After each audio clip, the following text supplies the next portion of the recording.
Hi everyone, in front of me I've got OPPO A8 and let me share with you how to enable the night light or eye comfort mode. So let's start with opening the settings, and here we have to scroll and find display brightness. Then let's find eye comfort and tap on the switcher. And now you can see that the screen turns a little bit yellowish or amber. It is in order to filter the blue light. What's more, it will be much easier for you to look at the screen at the dim light. Of course, if you want to, you can customize this feature. Just enter the eye comfort. And here we've got the switcher, thanks to which we can change the intensity of that feature. So by going to the left, we can make it cooler, and by going to the right, warmer.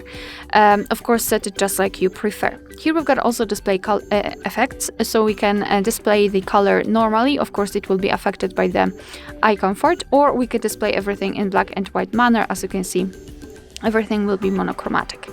So it's of course up to you, and you can schedule the time of this mode, so you can choose the start and the end time, and your device will of course apply the mode accordingly.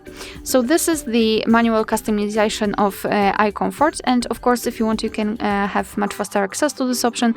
Simply unroll the top bar. Let's unroll it fully and localize the eye comfort. Let's simply tap on this icon to turn it on and tap on it again to turn it off. Alright, so that will be all. Thank you so much for watching. Please hit the subscribe button and leave the thumbs up.